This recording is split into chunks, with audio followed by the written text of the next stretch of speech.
It has been a thrilling day. We are down to the last lap here today, and I think our competitors are coming up to the final bend. Yes, they're going right in there now, any minute. We've seen some absolutely amazing driving today, like I've never seen before. And there they go. There's skits. There's funny voices. There's things I've played coming up on that inside straight and really managed to getting up the front there. Really sneaking in the last moment. And there's skits. There's skits all over the place. Oh, they've spun out. Skits everywhere. Oh, goodness. Well, I think at this point the front runner is...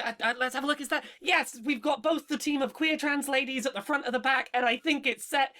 Checkered flag down. Queer and Pleasant Strangers wins.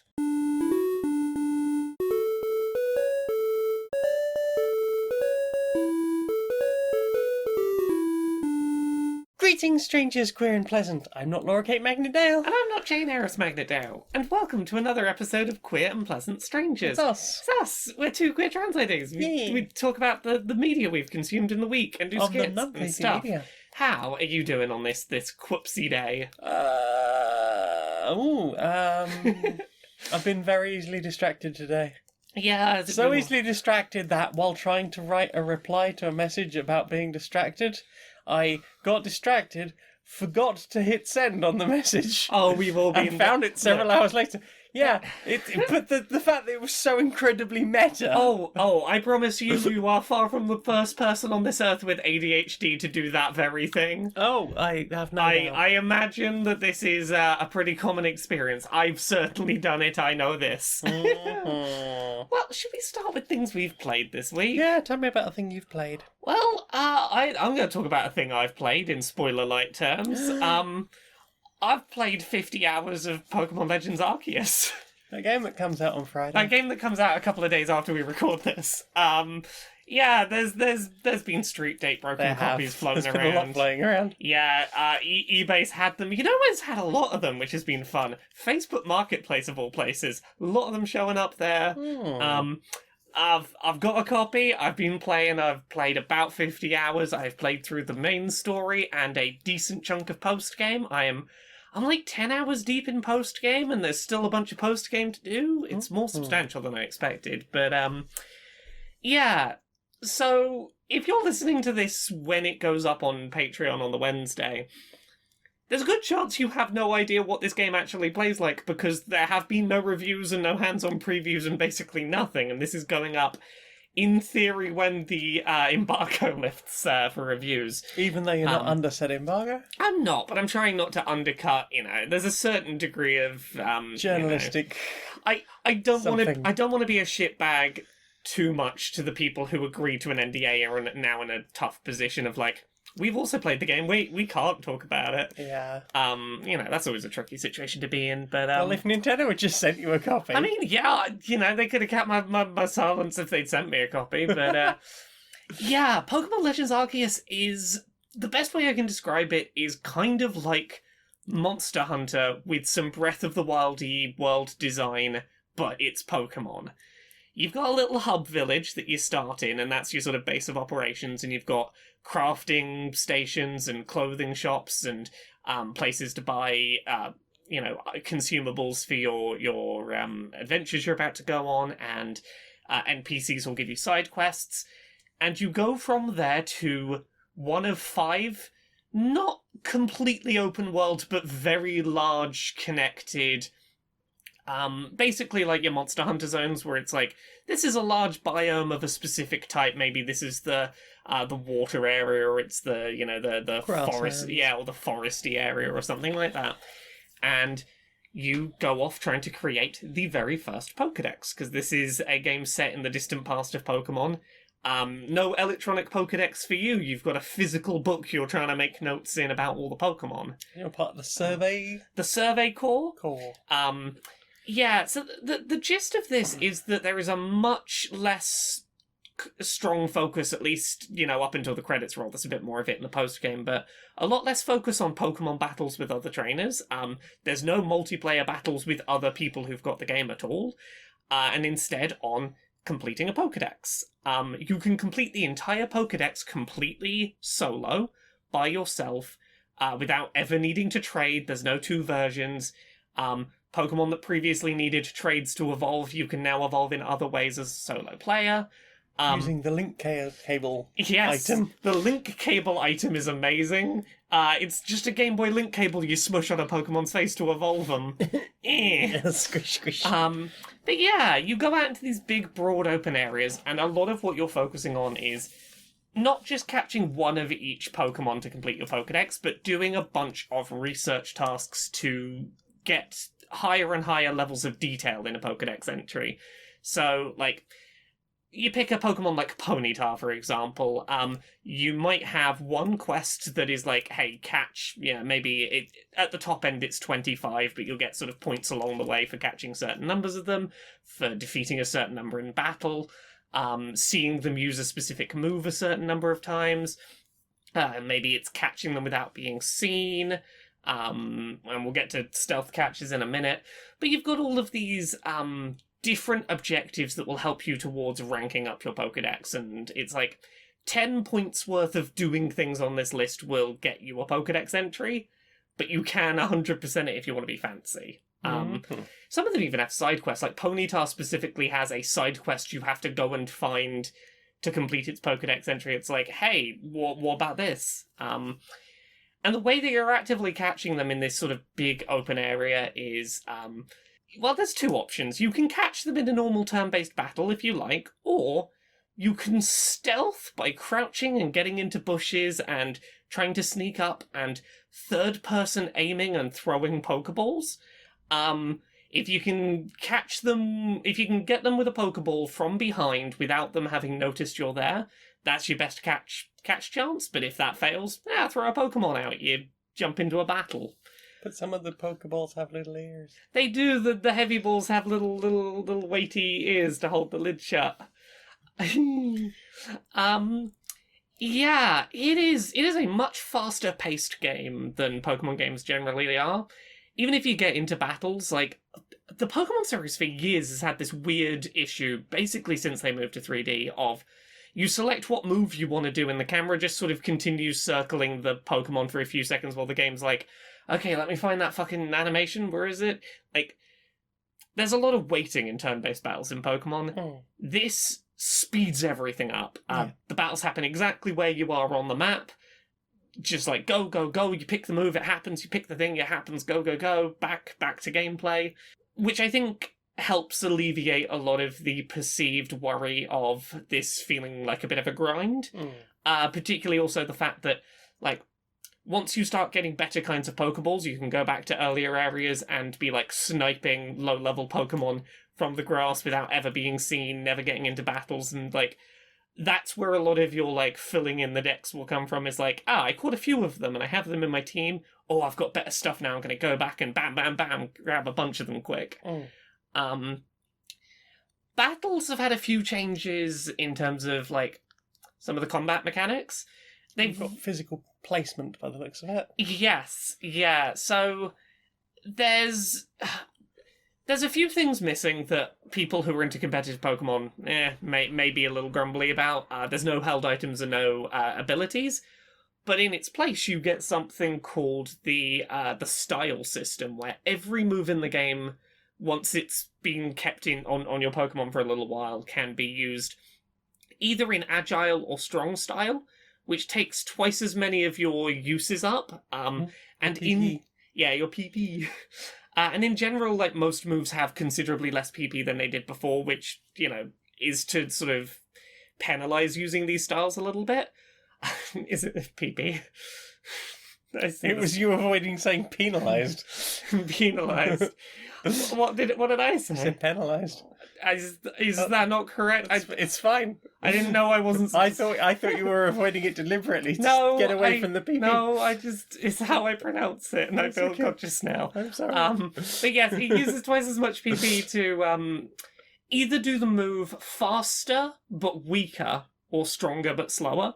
And this plays into the fact that it's no longer guaranteed to be you get a move, the enemy gets a move, back and forth.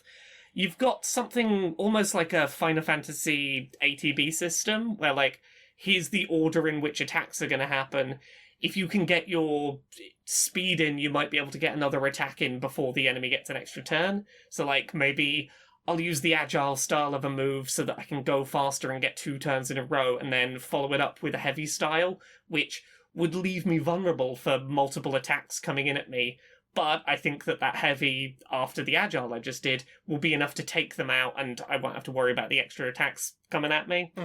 Like, it's a lot about trying to wedge in an extra attack where you can, and to do the big hit where you are confident it will get you the KO and you won't be punished for it. And I really like that style. I think it adds a lot to the flow of combat. But yeah, beyond that, there's action elements. Pokemon can attack you, the trainer, as you're adventuring. And you gotta dodge roll out the way of attacks. The dodge roll's pretty forgiving. It's got a lot of invincibility frames, but it's still fairly easy to get overwhelmed if you, like... I'm trying to think of a Pokemon that's a good example of one that's very aggressive and will attack you in groups. Rhyhorn or Rhydon. If they see you, they will attack on sight. And if you accidentally stumble into a group of them, that's 5 or 6 things attacking you that can be enough to knock you unconscious. If you are not careful. If you're knocked unconscious, you do drop some items. There is a system in place for them being recovered to you if you're playing online. Other players can go in their game, find your dropped items, pick them up, they get a little reward, and you get your items back. If you're playing offline, you will not experience that. And that's gonna suck for people who are not here for the action gameplay and don't want to lose what could put them back a bit on progression. But you can manually save, you can turn off autosaves, so worst case scenario, turn it to manual saves and just manually save regularly, and don't be afraid to reset if you get knocked out and lose some items you needed. Yeah, this is a really big, sprawling Pokemon game that I'm very excited about. I have put 50 hours in, and I still have main story quests to do, side quests for big, specific, like, here is a quest just to go get one Pokemon. Although, to be clear, you have seen the credits roll. I've seen the credits roll. There is a bunch of post-game content. Like, the best way I can explain it is, like, the stuff that comes after the credits feels in scope similar to something like the Crown Tundra DLC for Sword and Shield. It's the kind of thing that feels like it would have been sold as DLC post-release. It's nice they didn't chop it off. Yeah, like I'm a good 5-10 hours into post-game story stuff, and there's a bunch of things I haven't done. Yeah, because to be fair, if they had tried to chop it off, it would have been a lot of stuff. There would have been sort of like threads just left completely forgotten. Yeah, there's a lot of narrative threads that would have felt a bit dead-ended. It sort of credits out of nowhere and then just goes, well, anyway, let's keep going. Yeah. And I'm now that I've played more of the post-game, I'm pretty convinced that is because they want the average player to be able to see the credits, but they want to be able to have a decent amount of we've increased the difficulty stuff that they offer, and that they're placing that behind the credits so anyone who struggles with that more difficult content is like, well, I made it to the credits. Yeah, I got to the end. Yeah, that's the distinct feeling I've got, because right after the credits, you start getting missions where it's like, oh, this trainer has a team of full level 60 Pokemon that have clearly been stat trained. You start... Clearly, levels 1 to, say, 65, maybe 70 are your sort of base game. And 70, I'm guessing up to 100 is where they're, trying to build the post-game. And I'm very much here for that. Things that are exciting to me. Shiny Pokemon are visible as shiny in the overworld. That's really neat. I like that a lot. I've been shiny hunting. I saw that Ponyta. Yeah, I've got a good set of theories about how shiny hunting works. I have a team of 6 shiny Pokemon, and while I'm not precise about it, clearly my attempts are working. This is the most I've been excited about Pokemon in so long. I've just been binging it entirely since I got my hands on it. It's been nice to see a change to the Pokemon formula in the style of the game, because it looks like Breath of the Wild. Yeah, Like, almost one of the first things I asked you was, is this in the Breath of the Wild engine? yeah, I believe it is. I believe that Monolith Soft, the Xenoblade people who helped with Breath of the Wild world design, are in the credits. So, like, I believe... Yeah, this very much looks like this is Breath of the Wild engine. And, like, I made the comparison to, like, Monster Hunter earlier. That feels structurally what this is like. Yeah. But the areas are much more sort of big and sprawling and adventurous than Monster Hunter zones, which typically are like, here is your series of paths you need to follow that will lead you to just lead you straight to the monster. It's like, no, I don't know what's around that corner, what's in that cave, what's down that river. I don't know. Let's go explore. And I'm still finding new things, like 50 plus hours in. I am a long way from completing the final mission of that game, but I'm having a blast. And having basically, like, spent 50 plus hours mainlining through it this week, I'm so excited to start all over again and play it on stream. And it's always a good sign when you can play this much of a game in this short a period of time and go, yeah, but I'll start over and play it again.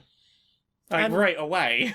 And also going back to the Breath of the Wild comparison, to be able to go, I'm happy to replay this immediately. Yeah. As opposed to something like Breath of the Wild, it was like, it was all about the exploration, and I've seen it now, not sure how long before I go back to it. Yeah. Well, like, I feel like the difference between this and Breath of the Wild is having that Pokedex to complete is, even if you're going through a place you've been through before and seeing a Pokemon you've seen before, you can always just, as you're going through, lock onto it, open the Pokedex and go, what tasks haven't I done on you? There is always a reason to go, okay, I'll just take a quick couple seconds detour and, I'll attack a couple of those Ponyta with water type attacks because maybe that will get me a bit more on my Pokedex.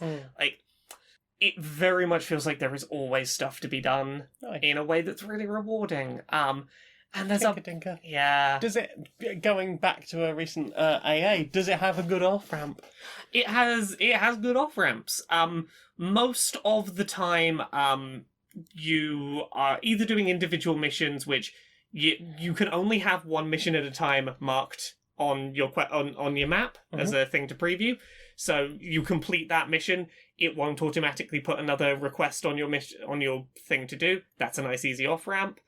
A lot of the story missions as you go create fast travel points when you reach those story beats. So it's like, hey, we'll move the story marker somewhere else, but you can fast travel back here, so you can leave, and that's fine. You can save at any time, and it properly saves basically all progress. Even some shiny encounters, like shiny, big, angry Pokemon that are over-leveled, those ones you can save near if they're shiny, and they'll still be shiny when you reopen. Good amount of off-ramping. Yeah, I really like this game. Yeah. And I don't want to say too much else about it, because I don't want to...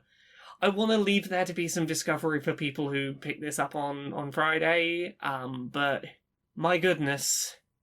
I would be super okay if this was the direction that future mainline Pokemon games went, because this is good for the completionist in me that desperately just likes completing things. More of this, but maybe bring back full turn-based? Yeah, like, there's a few things that I imagine would get brought back or reprioritized in a mainline entry, but there's a bunch of stuff in this that I want to see become, like, consistent bits of Pokemon going forward. It's really good.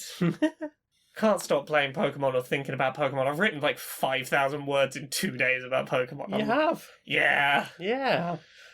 I've been permitted to professionally info dump about Pokemon. Heck yeah. Yeah. Yeah. There's another thing. Sorry, I forgot another thing I want to say. Yeah, there's other things I won't say today, I'm sure. But all of the little side quests are nice and varied, and they all sort of work towards this goal of building up your little hub village you live in. And they all have narrative weight and they feel significant to the world, and you're putting together this little community of people who's afraid of Pokemon because they don't know anything about them. And you're like, hey, look, what if I go get one and bring it here and show you it's not so scary, or let you look at the encyclopedia about it. Look, it's not so scary now that you know about it, and helping them learn that Pokemon are nice and okay. And that's very sweet, and I like this Pokemon. What have you played? You need to get me off this train of thought. Do I? Yeah, a little bit. We played some more Nisei. Yes, we did. System builder? Yes, the Android Netrunner-y thing. We did deck building. We did. We got into the deck building. Yeah. That was good. We took, an hour? Sat down, separated all the cards out. A correction to last week, I said I really would have liked a list of what was in each part of the starter set. It's in the back of the manual. Yeah. You have to click expand on the appendix, but it is all in there, so you can easily reset, which will be good for when we're teaching other people. Indeed, being able to reset to a base game. Exactly. Because that teach was nice. That teach was nice, and I think that will really help the people we know who have all the original Android Netrunner stuff. And who knows, maybe they will get in very heavily into it and start adding Nisei stuff as well. That was, and I'm kind of looking forward to playing more of that. Yeah. As I said, it suffers with the same problem that all card-based games do. You can have a bad shuffle, and that can just completely fuck you. Yeah. But there's not many other ways you could do that. You need some level of randomness. Yeah. And sometimes the randomness will get you. Yeah. The thing that I think is always really useful in deck builders that, I had access to in my pool of cards and just didn't add any, and I would add in if I redid my deck. I don't know if your side had any options for this, is searcher cards that specifically exist to be search out one of blank. I know on my side, it's the icebreakers. Mm-hmm. It's search out any one ice breaker from your deck, and slotting 3 of those in is okay, I'm really missing something to get over. Code walls, cool, search, go actively find the one I need. That kind of stuff where it's throw in a good 3 staple of something that can let you look through and find the thing you're missing. Mm-hmm. Can improve consistency a lot. Yeah. Then we played some Tapestry. Oh, we did, yes. So I got Tapestry as a Hatching Day present from some local friends. It's a civilization builder game. You have your own personal board, your own personal capital city, your own personal faction, civilization, I guess. Yeah, civilization's the right word, because when I look at the various things you have to do in this game, it's you're building a civilization, but they can't call it that because there's a game called Civilization. You can't call the game that, though. No, but that's what it is. Yeah, so you've got all your own personal boards, your own personal things that you do.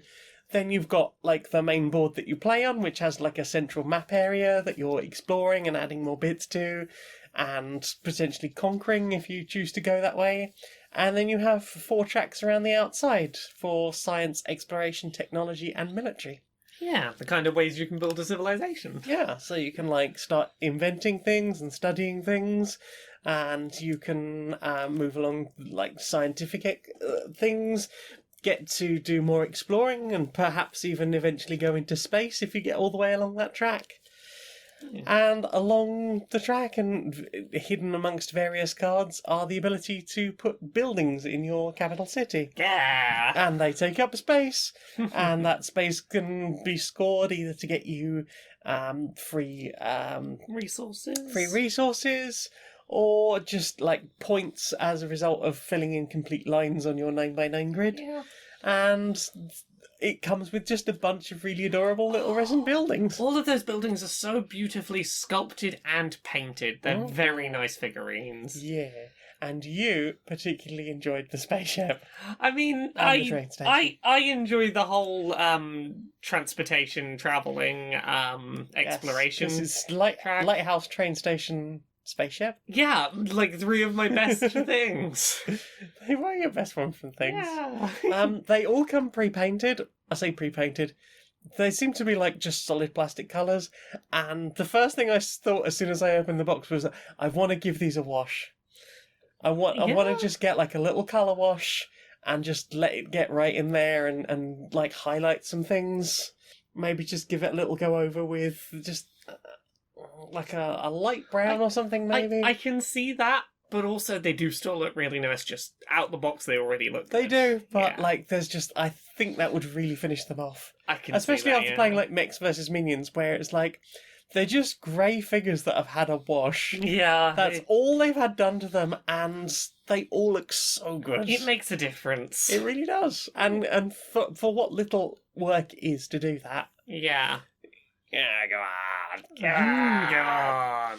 Yeah, so I'm looking forward to playing more of that and painting bits of it. So customizing already. Yay. What about you? Well, we played another board game. We did. We played Viticulture. Which was our UDP gift from the same people. Yeah. Yeah. I described it in very vague terms on stream the other night and someone instantly knew what it was. I was like, yeah.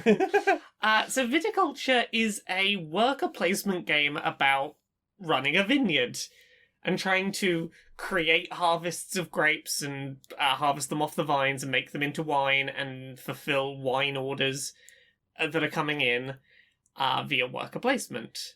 There's a lot mechanically I really like about this. Mm-hmm. And we'll get to the thing that slightly unbalanced our first game, but we'll get to that. So the general way that it plays is that you've got a limited number of workers and you can add more, but that's going to require money. And whoever has the first turn marker doesn't automatically go first. They get their first placement on a track of who goes first or second. Dibs. You get first dibs on a track that at the top end is I'm definitely going to go first, but I don't get any bonus. And at the bottom is I'm definitely going to go last, but I get an extra worker this round. And you sort of, there are rewards between, you pick your turn order that way, and then you send your people out to try and get cards for grapes, and try and plant the grapes, and try and get money, and do tours, and various things. And you're ultimately trying to manage, like, different maturities and strengths of grape and wine that sort of auto-mature between turns. Yeah, so the turns, as you're talking about them, are years. Yes. So it's a year, and it's split up into 4 seasons. So you have your spring, where you're picking where you're going to go in the turn order. Your summer, you do a set of actions that are very specifically all on the left-hand side of the board. You are planting planting vines. You're potentially building new buildings around your own personal board. Yeah. You are playing summer visitors that will give you potentially bonuses or help you do certain things around your farm, and or giving tours around your vineyard.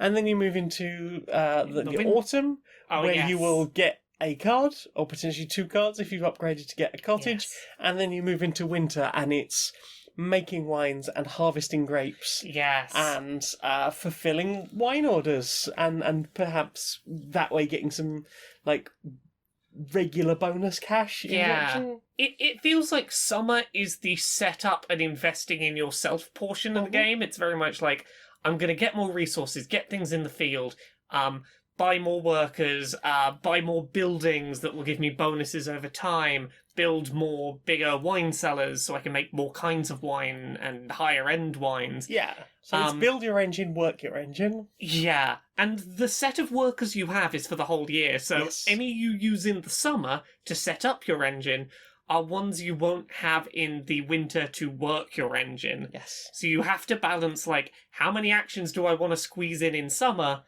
and how much do I leave myself for winter? There are limited spaces for these various actions on the board, so only a certain number of workers can be there. For most of them in 2-player, it's a single worker. But you have your grande worker, your big worker, that can go to a place that someone's already been, and you're trying to balance, like, when do I send them out? What's the most important one thing to my year that if I don't do it, I'll be fucked? Yep. Yeah. Do I risk using it in summer when I know I absolutely need to fulfill a wine order in the winter? Exactly. And it scales quite interestingly. So normally there are 3 spots for every action on the board, but in 2-player you can only use the first section. Yes. The second in 3 to 6-player you can use the second section, Yeah. which includes a bonus. Yes. And so potentially you can be like, okay, yeah, I'm going to do this, but it's going to cost me 1 less lira. Or Yeah. I can play 2 of these cards. Yeah. And then you have the, I think it's 5 and 6-player, use the last slot of the 3. And there's no bonus on that one, but it is just giving more spaces for everyone to put. Yeah. And it's really nice. Like, you've got all your little workers. You've got your grande worker, you've got little wooden buildings of, like, so you've got the medium cellar, the large cellar, the trellis, the tasting room, or tasting area. The tasting area. You've got the little cottage, the windmill. The yoke. Yeah. And then you've got these lovely little glass bead components that you move around for what grapes of what strength you've got available. And then moving them across to wine. And it's great because they're transparent, so you can see straight through them. Yes. But also, it's very clear where you are marked on what track. Yeah. So there is a card that kind of broke the balance on our first game, and it getting it very early really helped. I think it specifically, it being in our first game, it felt like, oh, I'm fucked. Yes, because we didn't have enough understanding to, like, here's how that could I be couldn't sort of mitigate that.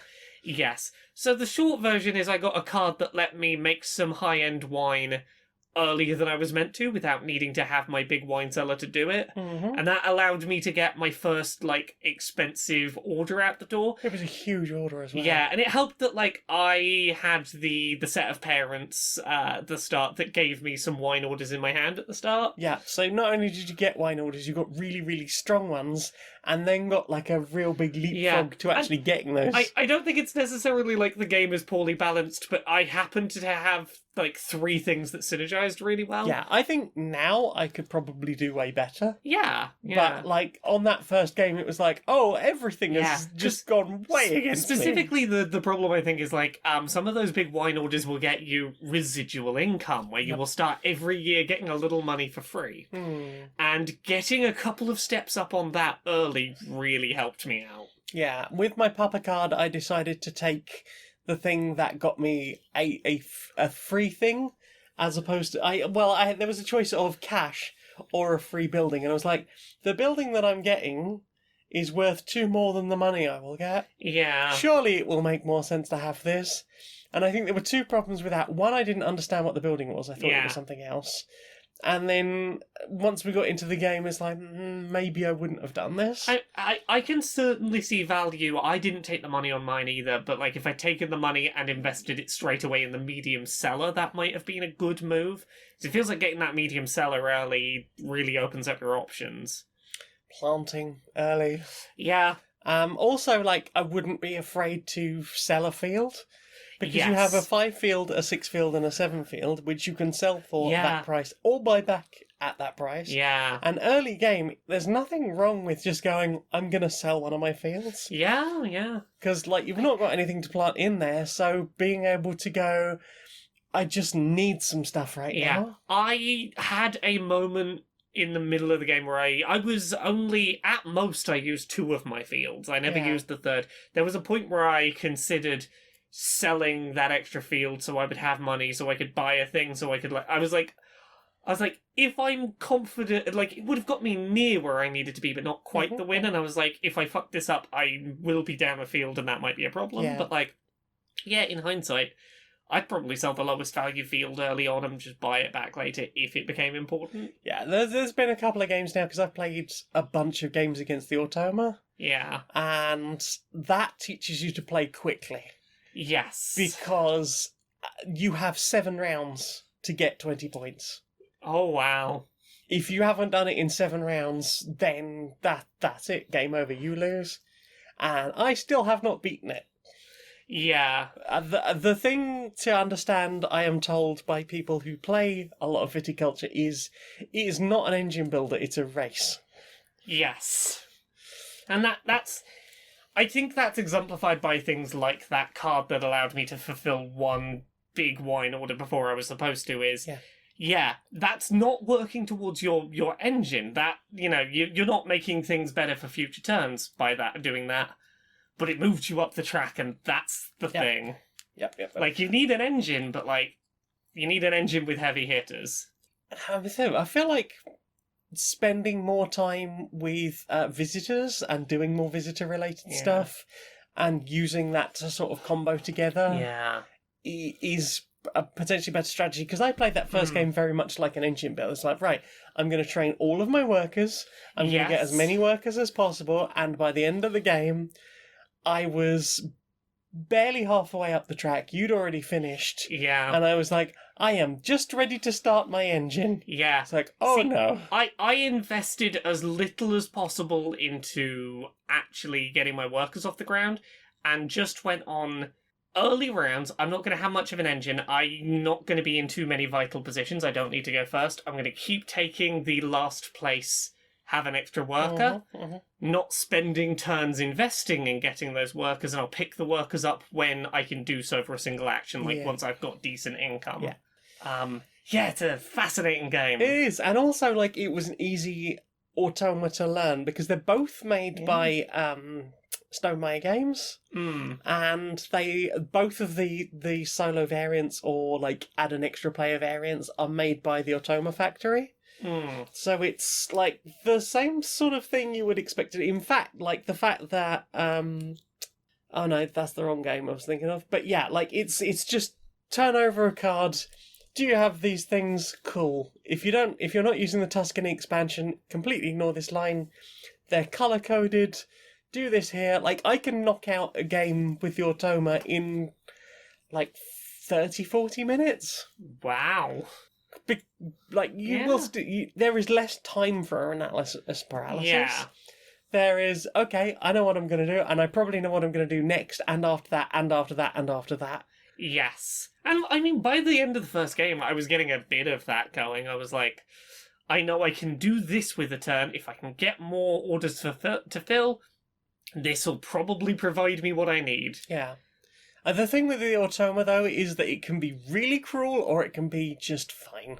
Yeah. Because there's like 20 or 30, I think, Automa cards. Yeah. You're going to pull at most 14 during a game. I mean, there are ways of making it more difficult, which I'm not ready for yet.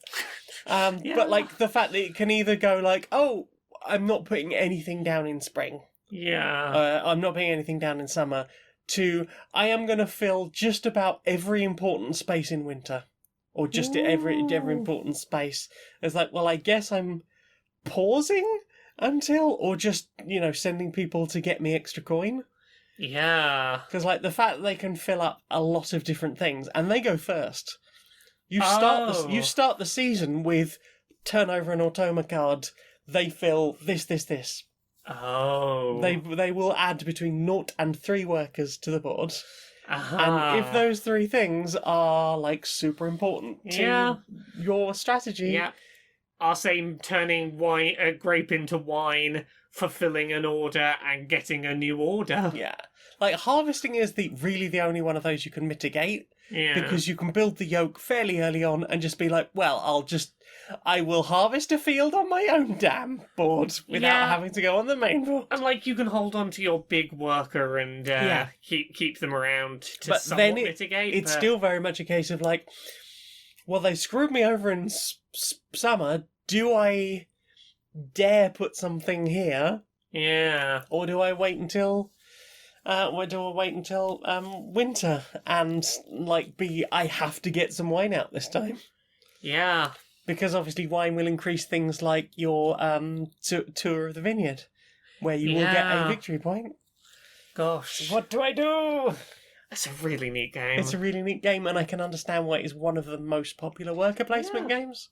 Because I enjoy a worker placement game, but I think that Viticulture has definitely dethroned Lords of Waterdeep as the one I would want to play. Oh, I'm glad you're enjoying it so much. Yeah. What about you? What else have you played? It's just Pokémon. Lots of poking Just man. Pokemon. I They poked downloaded so many something to mons. play that I want to inform people exists because it's interesting. Yes. And I'll get around to playing it eventually. Mm. People online have managed to reverse engineer Ocarina of Time so that there is now a PC port that runs widescreen 60 frames a second for Ocarina of Time. Heck yeah. A native 60 frames widescreen port, and presumably it get ported to other things soon because, yeah, they've reverse engineered it the way they did Mario 64. So it's like, oh yeah, you can have like dual analog stick control and 60 frames a second, all that nice stuff. Sweet. So expect Ocarina of Time mods to become much easier to enact now. Ooh, I wonder if we'll start getting things like injecting I mean, new sprites and stuff. I 'Cause mean- some of the Final Fantasy VIII stuff's incredible. I think it is only a matter of time before we get that Space World, the cut dungeon Yeah. that people have been pulling Yeah. apart. Because they found it at the Yeah, Giga League, didn't they?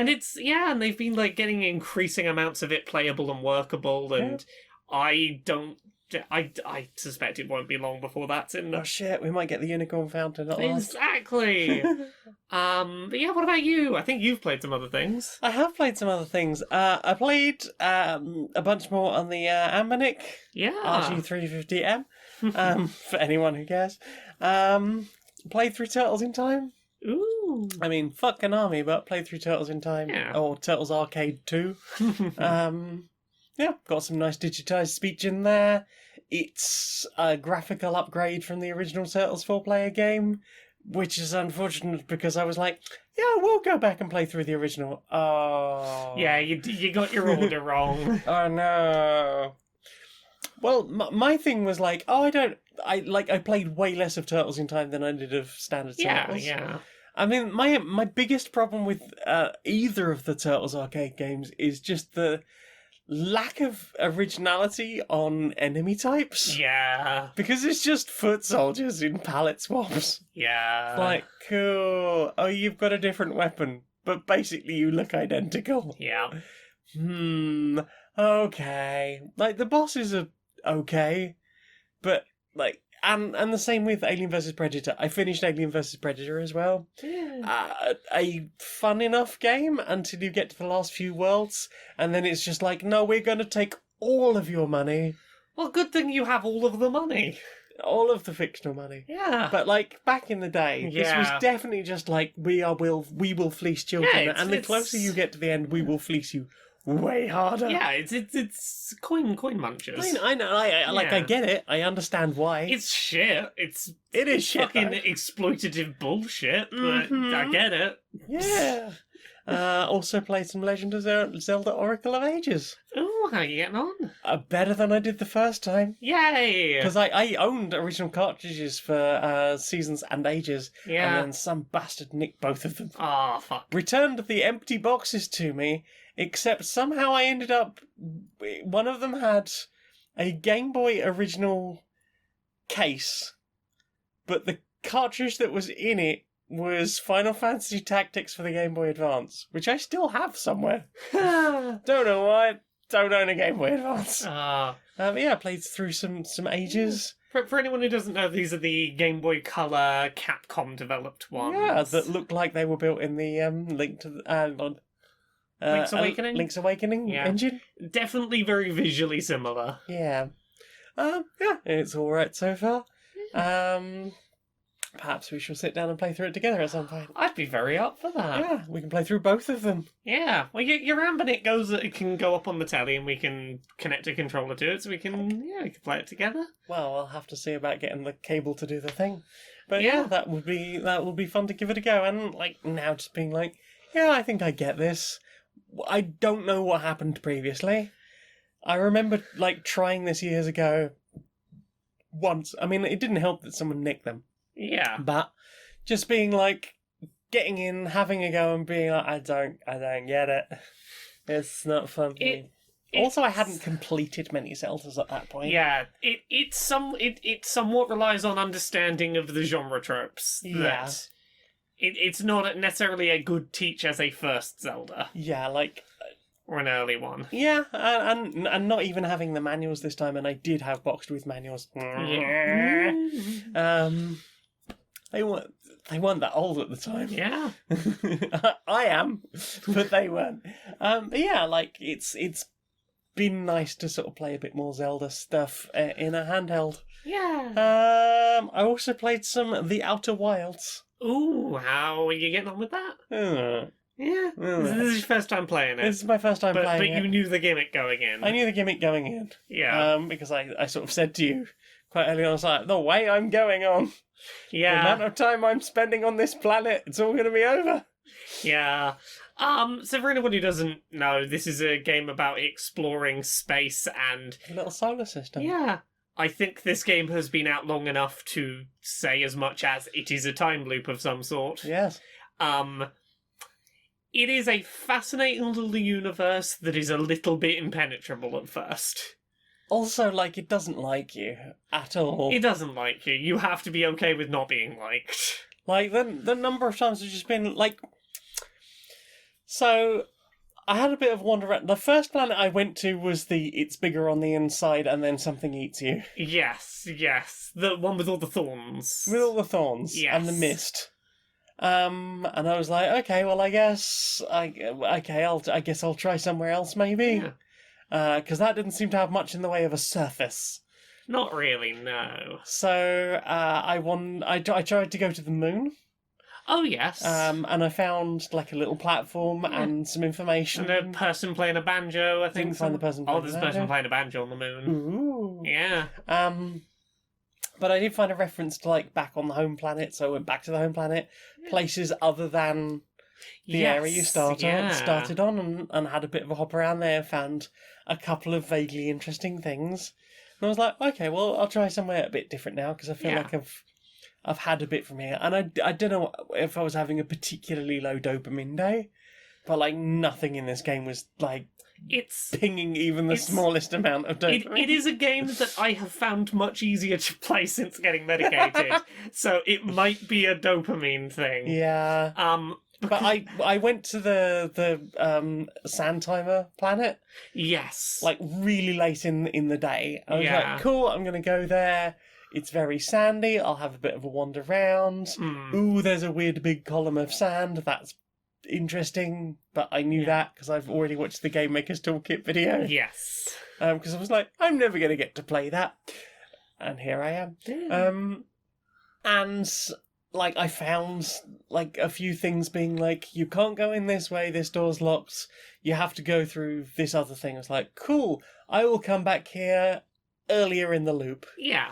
And I came back, and the first time I fell down the big cavern in the middle of the planet and immediately crushed to death under the sand.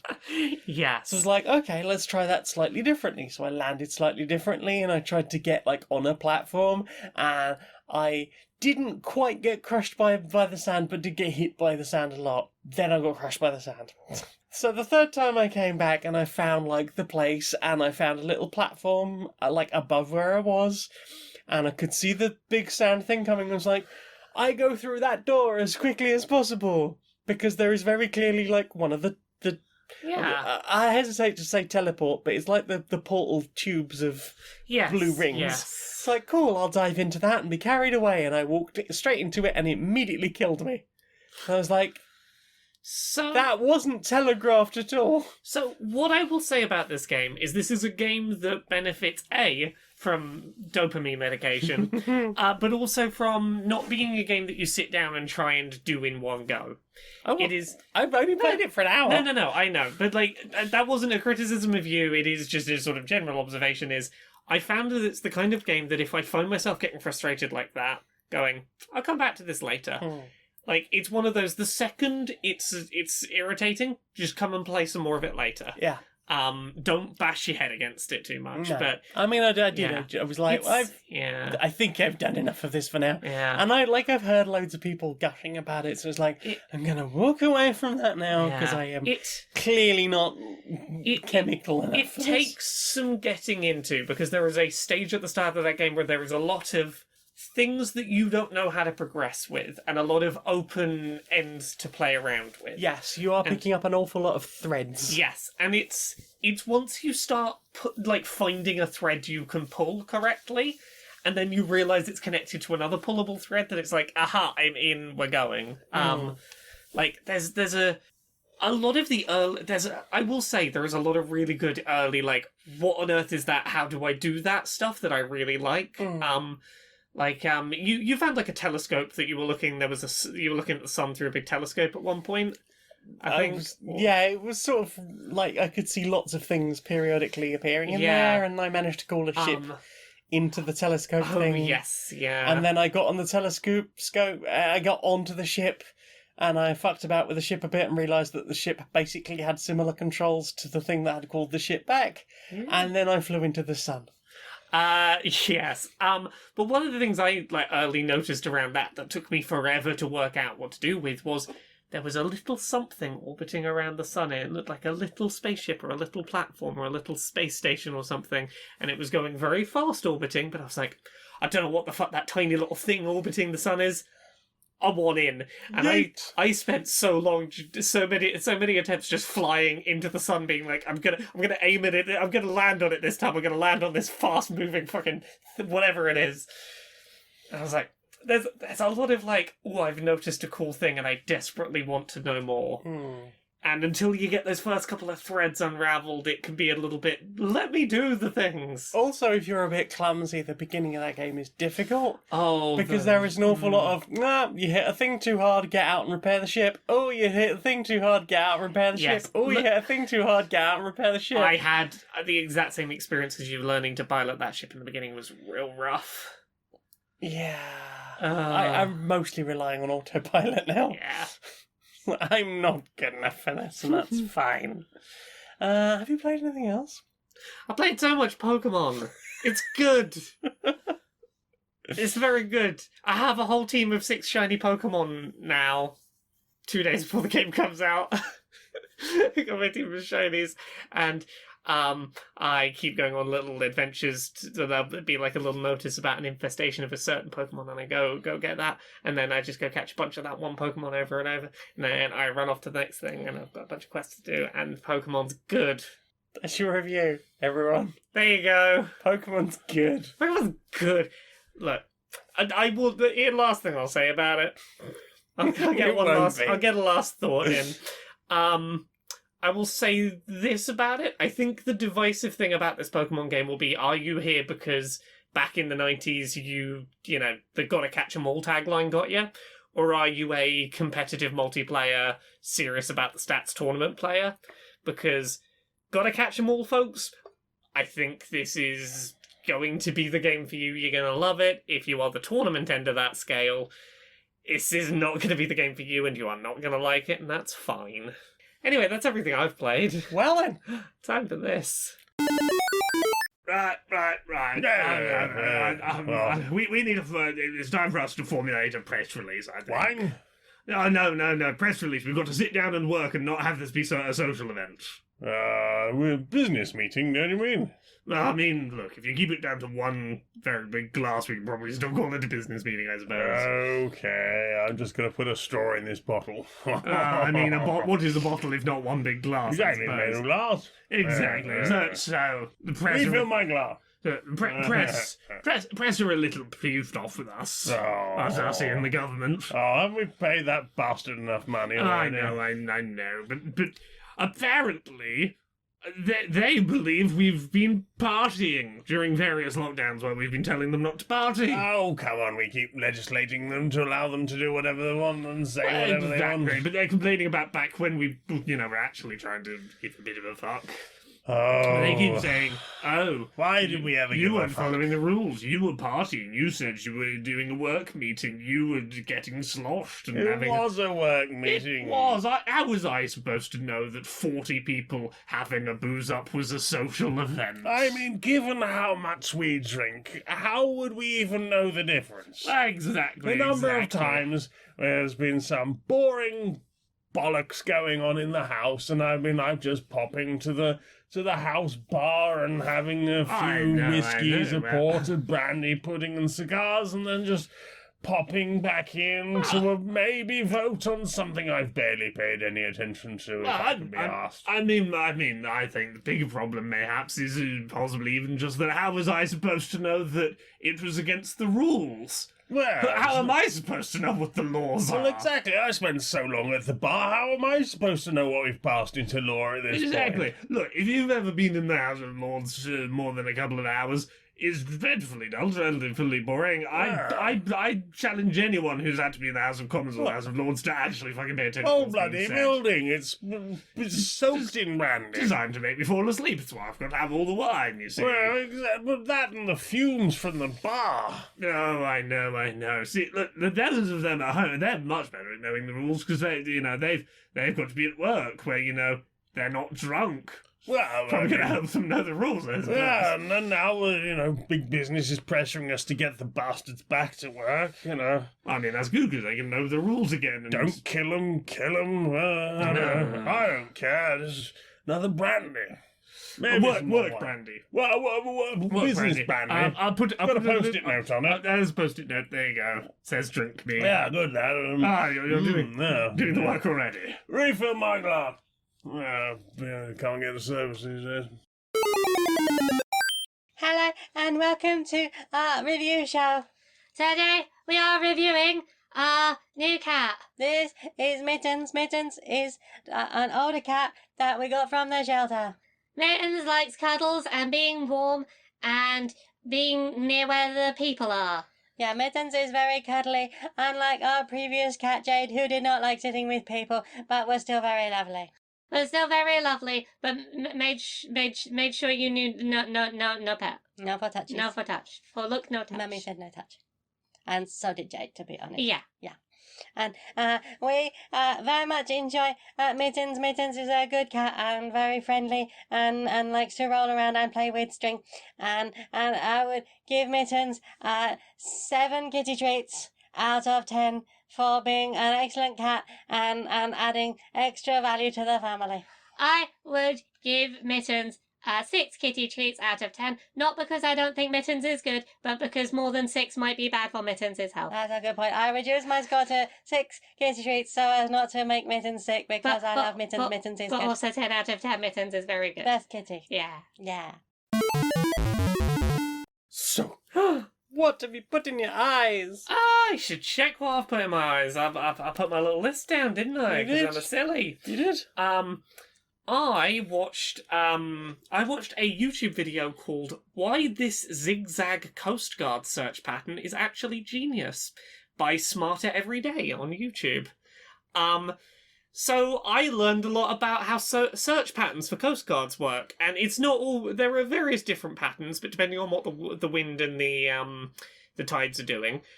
The short version is if you know where someone fell off a boat. And that's you put that point on a map, and you start searching around that point in what would seem like a logical path. You're probably staying in one spot looking while a person is being drifted away.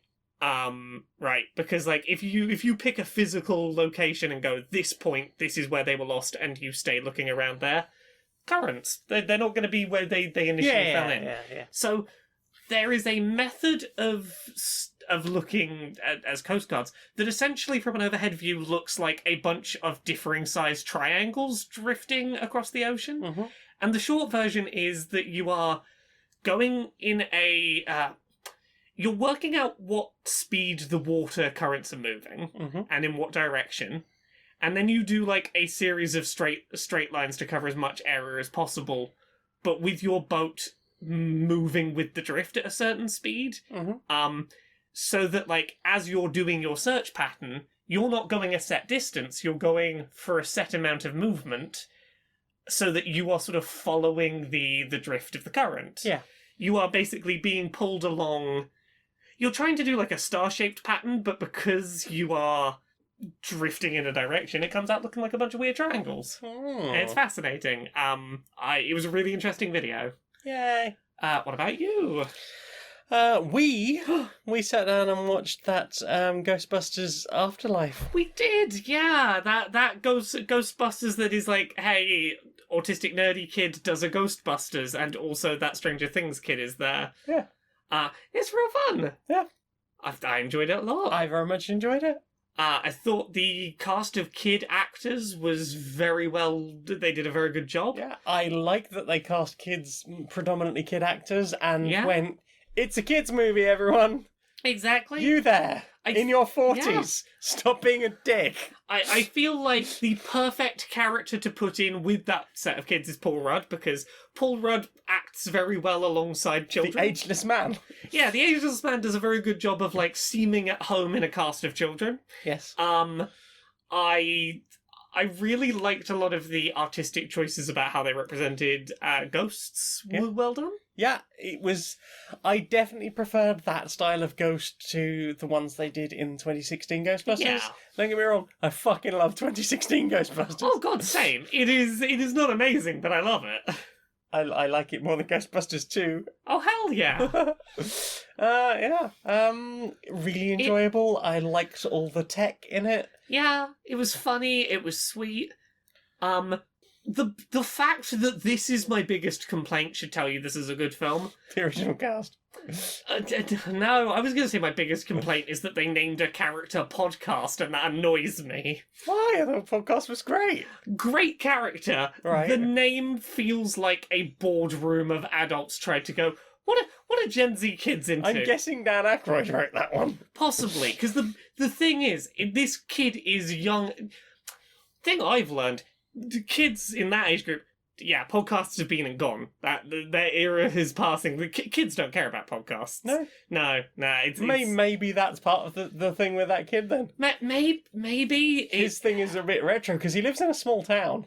Maybe, I don't know. There was a bit of it that just came across as Dan Aykroyd. He's like, I know what the youth are into. Podcasts, right? It felt a little old man tries to do tech. Yeah, I mean, I guess it felt like the, just the trope of the AV kid that's been in fucking everything. And, like, I don't even mind the trope of the AV kid. It is specifically the name was a weird, cringy choice. Like, and that, honestly, not that big a problem. I thought it was really sweet. Yeah, I'm making it sound like a bigger problem than it is because, like, the point I was making was the fact that tiny little nitpick of, oh, that kind of annoyed me, is the biggest complaint I had about that film. Yeah, it was a good time. The other thing I really... just quickly going to go back. The other thing I really like about the name podcast is it feels like the kind of thing that kid would get bullied by having shouted at him. I mean, see, that's the thing. And that feels... It feels a bit... No, that's what I call myself, and I have claimed it. See, here's Fuck the you. thing. 100% I would have agreed with you if they'd had one person shout it disparagingly and, like, there would have been some context in which I'd have gone, oh yeah, you're reclaiming that because, it's a term kids make fun of you for. Yeah, sure, I get that. The way it's presented in the film is I came up with it because I think it's very cool, and I was like, maybe that's meant to be, like, not meant to be. It felt maybe if it had been a Naughty's movie, he would have been called like Vinyl or something. Yeah, like I don't know. Maybe it's just part of me doesn't want like the thing I do as a job to be like, oh god, the kids think that's a funny weird nickname. I'm getting old. It's fine. I'm old. The kids think of my art form as retro. Fuck. Yeah, that's it. We're retro. It's fine. It's fine. It's just how it be. It is how it be. I forgot my point. I enjoyed the film. Oh, I like the jokes. Yeah, I thought the humour was done well. The action was... But, like, the deliberate one-liners. The terrible punny one-liners are amazing. And without saying too much, I think that they did a good job of handling the fact that one of the original cast is dead. Yes. They handled that about as well as a film like this, I think, could have done. I mean, the estate of Harold Ramis are perfectly happy with it, so who are we to complain? Exactly, and I felt like I was impressed by what they managed. Yeah. Yeah. I mean, I immediately sat down and Googled it. Yeah. And no one's answering that question, so I just have to assume. But I thought it was a fun movie, and I hope that the fact that it is once again, sort of predominantly a younger crowd, that will not necessarily piss off neckbeards on the internet, but, like, bring it to, like, a younger people. Yes. Because we can't keep making media for people my age. Yeah. But, because it doesn't please them, it doesn't satisfy them, they just get angry on the internet. Yeah. You ruined my childhood. Look, our generation is already becoming the old person yells at cloud, you know. No, just It say happens. no. It happens to every generation. Only if you let it. I know, and we're trying not to let it, but generationally it's occurring. Yeah, yes. Oh. Right then. Have you watched anything else? Yeah, we both watched a little bit of Festival of Rail. We did. You did just a very fast train and you didn't derail. I did a very fast train and I didn't derail, but toward the end of the second speed run, I did activate the emergency alarm because I was in the carriage section and it doesn't do an audible alarm. Too busy living it up in the carriage. Too busy trying to solo an hour of interesting content for train enthusiasts. Without chat to bounce off. Exactly. But like, I watched a bunch of the VODs of that afterwards, so I saw a bunch more of the content. Festival of Rail is the thing that's run by Rail Fan TV and Dovetail Games, who make Train Simulator and Train Sim World 2, for example. They asked me to do a little hour-long spot, and that was really nice. But also I watched a bunch of other train creators who I didn't know about, and I found a bunch of new people to go and watch on Twitch and YouTube.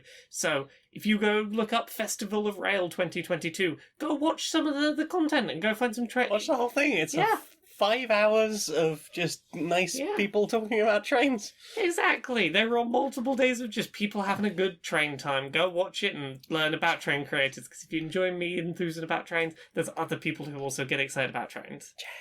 What about you? What did you watch? I watched a bunch of the Wait in the Wings channel on YouTube, which is predominantly talking about musicals. I watched a few of those with you. And how they succeeded or failed, or seriously injured their actors. Yes, the behind the scenes that led to things like stunt doubles drastically injuring themselves in Spider-Man Turn Off the Dark. Yes. Or the mess that was the original attempt to make a Carrie musical. Mm-hmm.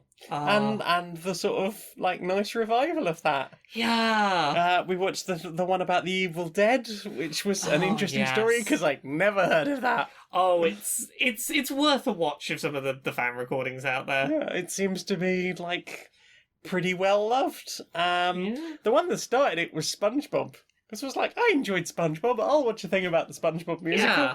I was like, oh, that was really sweet. SpongeBob musical was really, like, surprisingly better than it had any right to be. And I think for all the reasons they talk about in that Wait of the Wings episode, I just like the stuff of they decided not to make it in foam suits and not to have someone just deliberately doing a SpongeBob voice and, you know, not going too far into certain things, but also, like, at the beginning being more like their characters, but once that's been established who those actors are playing, you give them being more their own thing. Yeah, and honestly, like, I think that is one of the greatest examples ever of adapted casting. Like, I can't think of an adaptation of a piece of media that is so nailed. Like, here is a thing about cartoon animals and sponges, and we 100% captured them with human people in just regular clothes. Yeah. And they nailed it so good. I don't know. Let's not downplay the costume department, because there are some amazing costumes. Yeah, no. I'm not saying, like, specifically, like, the everything put together of them on stage sold the illusion impressively. Absolutely. Yeah. Like Mr. Krabs with the boxing gloves. Oh, God, yeah. And Patrick with his sort of quiffed up pink hair. Yeah. It's a very well-made musical. It's great, and I particularly love Squidward's legs. Oh, yes. The fact that, like, the front and back legs are sort of connected in one thing, and just the way they move is amazing. It's a magical production, that it's one. It's really good, and, like, just, like, watching the story of how it all came together, and the person they really wanted to do it was like, no, I'm not doing that. Yeah. And then coming back a few years later and being like, okay, I'll give it a whirl. Yeah. And the decision not to be like, well, what do we do? Do we just want to try and translate an episode? No, that's like, it's like a 10-minute show. It's not really going to work for an hour plus to 90-minute musical. And just like the editing and the casting and how that all worked, and yeah, it's a nice documentary, and they're all really well researched, and well, as far as I can tell, they're all really well researched and interesting to watch, with like lots of different types of recordings of those shows. I've been very much enjoying the ones I've seen. The only critique I would have, and it's a very minor one, is that sometimes, like, it'll be very clear the story has been told, and then there'll be another 5 to 10 minutes of reiterating things that have already kind of been reiterating at the end. Like, the endings sometimes they sometimes ramble and repeat themselves for a while at the end. And like, it's not enough of a thing where I will skip the end, but I'm like, this could have ended a few minutes ago. You could have edited this a bit. Yeah, you could have ended it, say, here, and you did just sort of talk in circles for a bit afterwards. But, like, along the road to the end, very concise and well-structured. Yeah. Have you watched anything else? I watched a bunch more Can I Fix Them on the YouTube channel Tronics Fix. I talked about these the other week. You did? Yeah, I was watching a video... What have you fixed?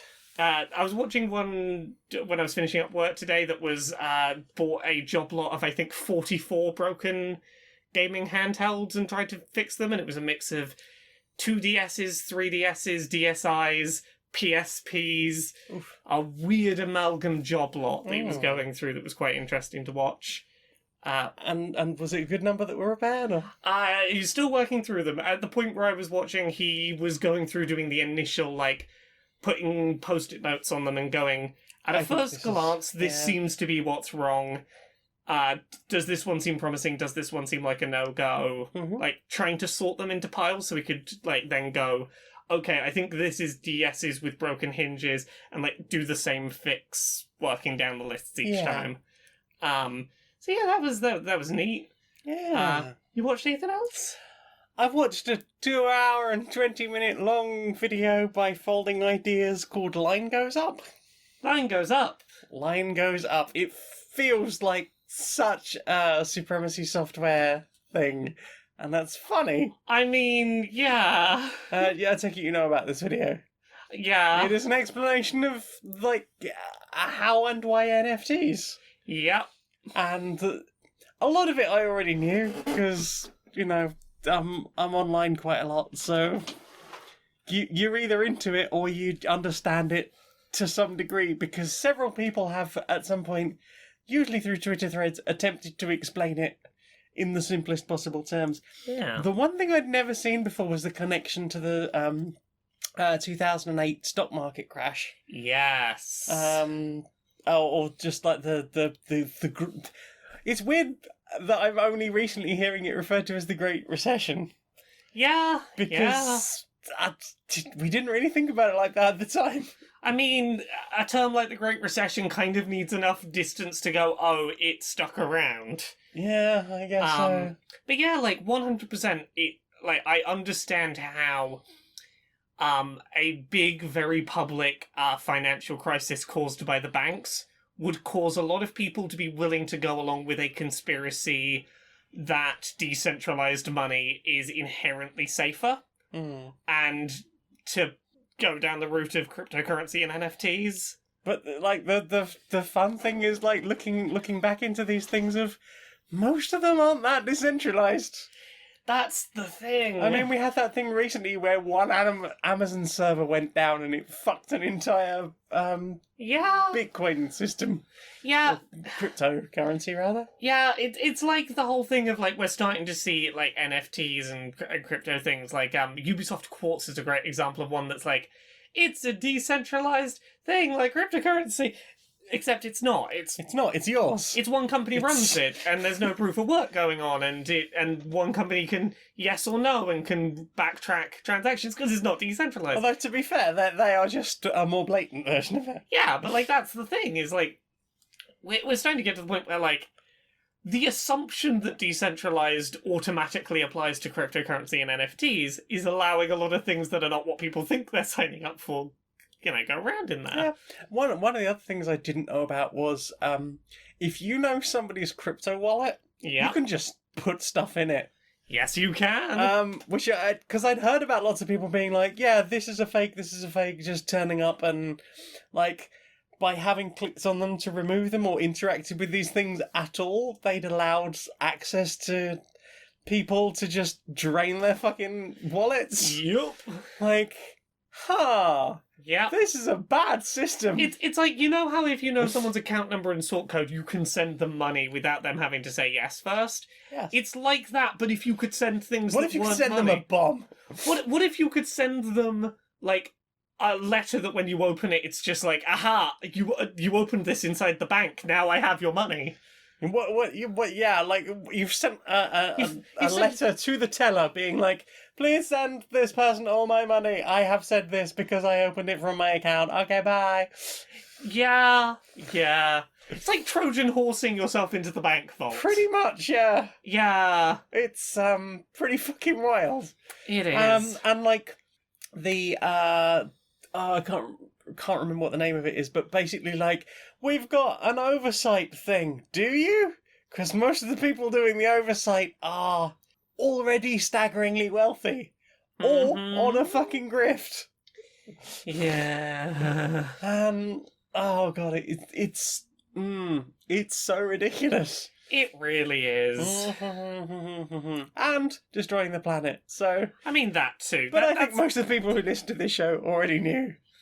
What? We're not keeping it a secret that crypto's destroying the planet. No, I think people are just aware enough. I know, I'm being silly. Oh, I'm now sad about the fact that we recently told someone about NFTs who'd never heard of them. Oh gosh. They're a massive environmentalist, and Yeah. oh, they were so I upset. didn't realise that they hadn't heard that there were computers using up like an entire country's electricity to make fake money. And we just offhandedly made a reference to NFTs I mean, and then had to explain them. I am in awe of anyone who lives in a world where they managed to go this long without having to hear about those. That's wonderful. They're not really on the internet. I mean, yeah, but equally They're like terminally offline. yeah, but being in like those kind of like wildlife conservation-y circles, was sure it would have come up. I guess so. The thing that's burning the planet. They were mostly focused on Tories and fox hunting. Yeah. Have you watched anything else? The last thing I watched, and this has been a thing I've done a few times now recently, and I find fascinating, is so Pokémon Legends Arceus leaked onto the internet last week, and this is like an ongoing problem for Nintendo. All of their big releases keep leaking like weeks ahead of release because of there's a hardware issue with the first 6 months of Switches that makes them impossible to patch in a way that would prevent piracy happening, and it makes piracy really easy. And I've been kind of fascinated watching this all unfold because Nintendo cannot do anything about this short of releasing a new model of the Switch with games that do not run on the first 6 months of Switch sales, which they will not do until it's time for a Switch 2 or maybe a Switch Pro. So, like, there's nothing Nintendo right now can do about piracy. The main thing stopping piracy is internal faction politics, and that is interesting. The other thing is supply chain logistics. So, like, a lot of how this is working, and it's the same reason why Street Date broken copies are a problem at the moment, is, most Street Date broken copies that like are getting out the earliest, like 2.5 weeks before anything else, start leaking out because America has a really bad problem with logistics of getting things to stores. They have distribution centers around the US, and if something has to be at a store 5 minutes down the road from the distribution center and at a store in Alaska, they will send both of them at the same time to make sure the one that gets to Alaska gets there on time. And this leads to a lot of release date set products arriving near distribution centers weeks ahead of their release dates, and Nintendo and companies in general haven't worked out good ways of, preventing people accessing those copies before date. Well, I mean, it doesn't help that there's all those US fucking train hijackings going on at the moment. Well, I mean, that too, yeah. But, there's no, this box is time locked, or if, we're going to ask on release day for you to show us the box and there hasn't been there's none of that going on. And that means there is several weeks in which someone who wants to play a game early just, get one out of box. Yeah. Not make a big deal about it. Suddenly they've got it. Suddenly it's on the internet. And it's not like they pay warehouse workers well enough to not do things like that. This is it. If you look historically, Pokemon is a series that this keeps happening to. It's been happening basically ever since the series moved to 3D and consoles that had digital downloads of games. Mm-hmm. But so often when it happens, it's warehouse worker steals a copy. It's minimum wage workers who aren't paid enough to give a fuck. Yeah. But the thing that I find really interesting is basically since Metroid Dread last year, this keeps happening. And every time it happens, it seems to be the same story, and I watched it unfold here really interestingly, is fights about who gets the credit versus who takes the risk for uploading a file to the internet is the biggest thing slowing down games leaking. So, with Pokemon Legends Arceus, the short version is a website that never intended to leak the game got a copy early and wanted to drip feed information about the game out on their Twitter bit by bit so that they could get a few weeks of really solid, Twitter followers. We'll tweet out an image of the starter evolutions, we'll tweet out this thing we got from data mining the game, this is how this mechanic works. And someone in a Discord server for that group saw a folder that had all of the Pokemon files, the pictures of all the Pokemon forms in it, and didn't realise it hadn't already been shared, and just put the Google Drive link out, and suddenly everyone had access to all the images of all the Pokemon. Mm-hmm. And they got kicked out this group for having not drip fed it and put it up as a Google document, because now no one's going to click on their Twitter to see it drip fed out over 2 weeks. And this person got so annoyed about having been slighted and kicked out this group that they went, fine, fuck it, and uploaded the game under their real name. Very publicly, just put the game on the internet. Oops. This is the kind of this is the shit that prevented this game leaking earlier than it did, was internal faction politics. This is the stuff, not any security on Nintendo's part, that is keeping their games from, being spoiled 2 weeks early. And it's a fascinating situation that it's been very interesting watching the moves that people make, thinking it's going to protect them from getting in trouble for very public acts of uploading stuff to the internet.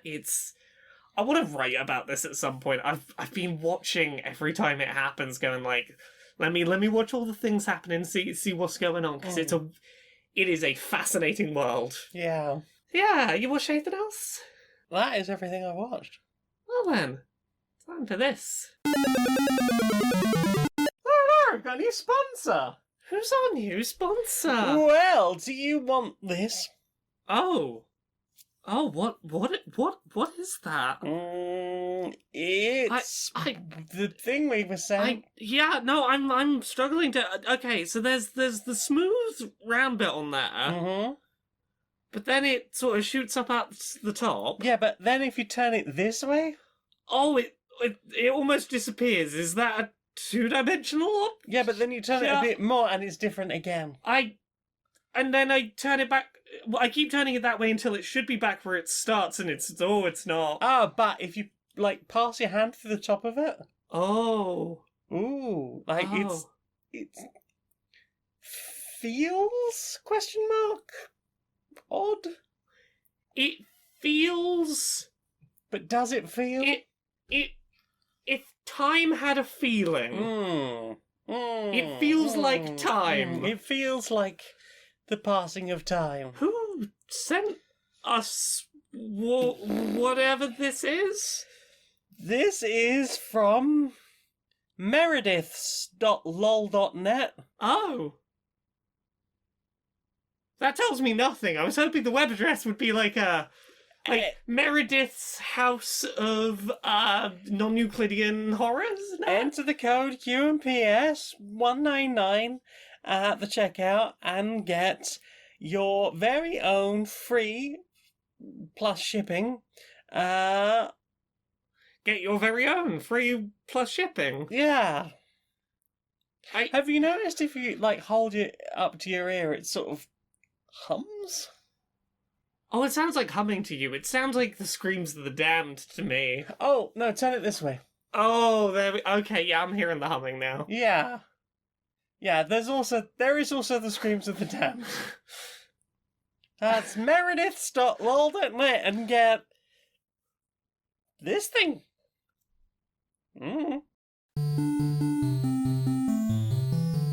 Inside the boardroom of Supremacy Software.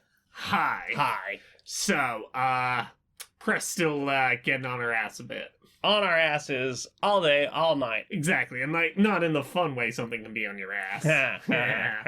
Yeah. So I've been looking at other big corporations to try and work out how they distract from all the bullshit. Yeah. I mean, we did rebrand pretty recently. I know, but I've got not a better plan, a different plan. Yeah. So you recognize that you saw that the candy company with the anthropomorphized little sugar shell chocolate M&Ms. Yeah, the sweet thing. Yeah, little sweet things. They put little faces and arms. It's and hot legs on them chocolate, for the, but it's not hot chocolate. It's just little sugar-coated chocolate. Yeah, so they distracted from some not great news about some stuff going on with their workers by doing a quote-unquote less sexy, more diverse redesign of their characters, and that is fucking genius. I know, and look, all they did is we say unsexy, you know, they just they toned down the heels ever so slightly and got the right wing folks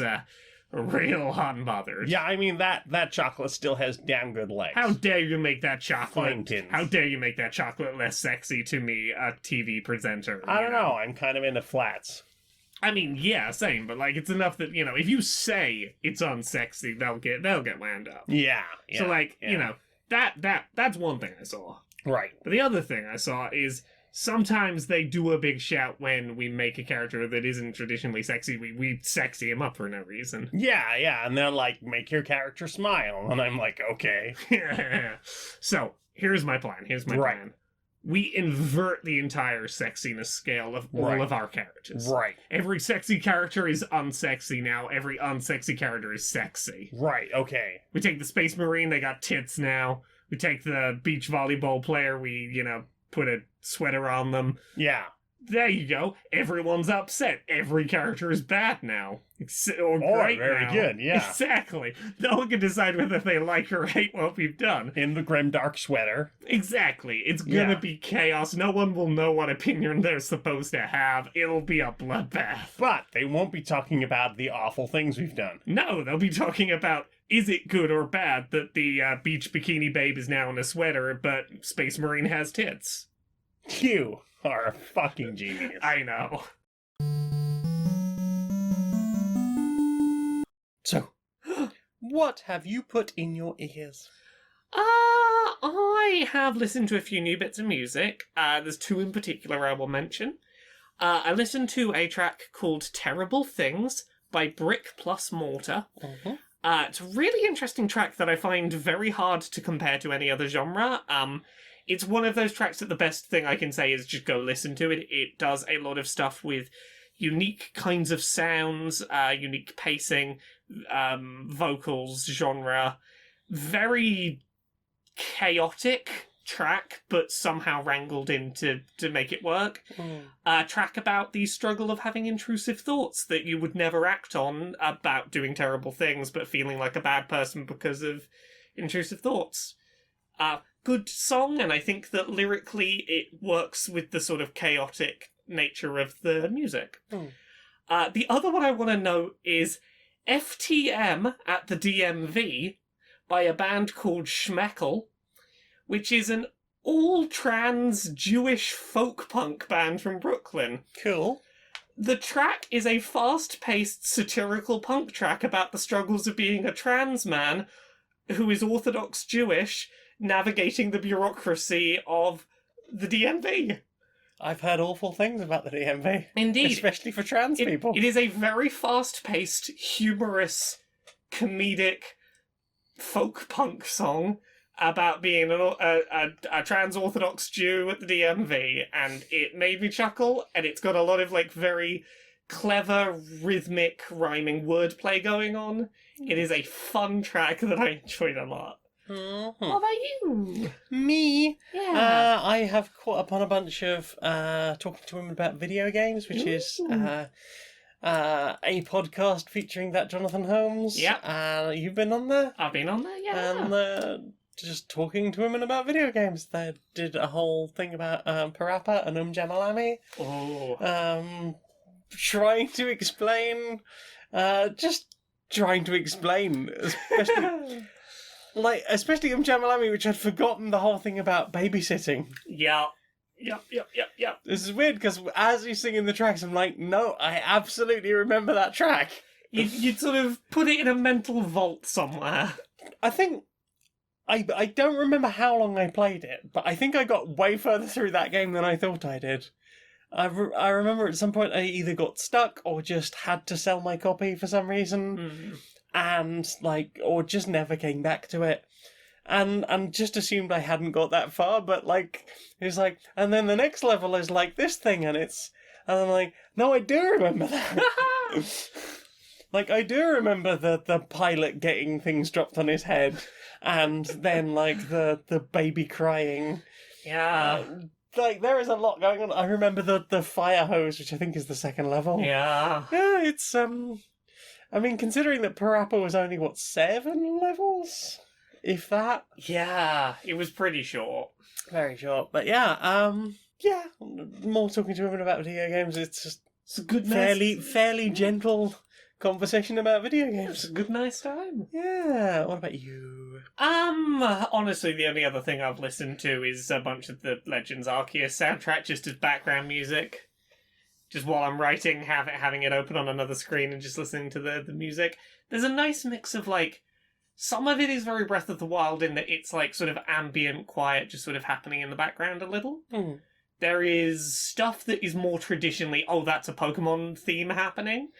And then there's almost electro swing in there at places. There's some real funky danceable beats at points. It's got a really neat mix of stuff going on in that soundtrack. What about you? I listened to on the YouTube channel Dr. Bonkers Inc. Synthwave / Electric Mixtape 1. It's just a couple of hours of really nice, very chill synthwave. You got any others? I think that's it for things I've listened to. Well then. Time for this. Welcome, travellers, to my shop. Can I show you anything? Some armour, perhaps a weapon? Anything you'd like? Yes. Do you have any nice trousers? Ah, yes. Come through here. We have a whole arrangement, a vast range of stuff. Is there anything you'd like? What size, perhaps? A medium? Medium. There you go. Clink, clink, clink, clink, clink, clink, clink, clink, clink. That's pretty huge. Yeah, just a medium, though. Belts for days. Would you prefer something with more belts? Like large belts? I mean, maybe... Or more and smaller belts? I mean, fewer belts? Fewer? Oh, you're one of those, are you? Right. I mean, that looks like a very impractical, if I'm ambushed in the night, Leggings. See. Is that... They've got a pattern on them. Diamonds. Is there no midpoint between leggings and actual protective armour that... Oh, okay, here is, metal chaps with bikini bottoms. I guess that is more in the direction I was aiming for. Okay, just the bikini bottoms. These ones got spikes. No, I was thinking less chap. Less chap. And you're sure you don't want the belts? I mean, That seems like an impractical number of belts. I don't want my trousers to take 45 minutes. Right, okay. And you sure it wasn't the leggings? Honestly, they did look quite comfortable. Is there pockets on the side of the leggings? Yes, but don't tell Aunt, of course, because this is an RPG shop. You can fit anything in there. Thousands and thousands of items. Sold. Now, about a weapon. Impractically heavy to carry, or almost looks like it wouldn't do anything. Oh, impractically heavy, of course. Right this way. When there's trouble, when there's fear, when chaos seems ready to fall around you, there's a tiny mouse wearing a cute little hat that's kind of waving at you and giving you an encouraging thumbs up. Oh God! Oh no! We're never gonna get out of here. Oh my God! Oh God! This is the worst thing that's ever happened. Oh! Is that a tiny mouse in a hat giving me a thumbs up? Thanks, tiny mouse. Oh, I feel so encouraged. You know, thanks, tiny friend. We're gonna get the fuck out of here just fine. That's Tiny Mouse wearing a cute little hat which is waving at you and giving you a thumbs up. Coming to cinemas this spring.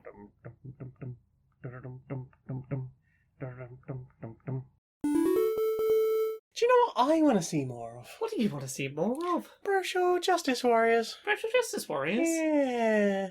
All right, Larry. Oh, Barry, how you doing? Oh, mate. Yeah. Mate. What? What's up? Oh, well, Florida, gonna Florida, as you know. God, Florida do Florida. Florida is Floridaing real hard right now.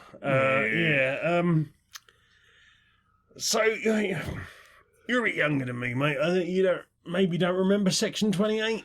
I mean, not by name, but I lived through enough of it to be aware. I was aware of it lifting. Yeah. And I was aware of like the I was aware that, you know, LGBT stuff wasn't to be talked about and specifically I was aware teachers couldn't talk about it. Yeah. That was a thing that I knew and I didn't understand why. Yeah, so we got rid of that.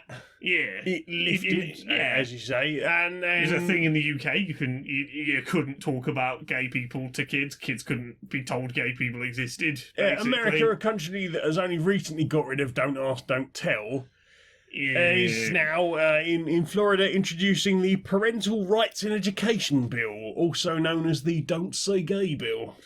I mean, look, first I heard of this, my gut instinct was, have you not heard of Section 28 and how much it fucked up a generation? And if you haven't, go look it up. If you have, get out there and start getting fucking protesting, because this is like really fucking dangerous shit. Yeah. Florida Representative Joe Harding, Republican, surprising. Of course. Apparently he turned around and said that, but basically the plan is it would block teachers in Florida from talking about LGBTQ plus topics that are not age appropriate or developmentally appropriate for students. Here's big fun secret for people. Those terms like age appropriate 100% will be used to be like, it sounds like it will still get talked about. No, they will go anything that is gay is not appropriate for under 18s. Yep.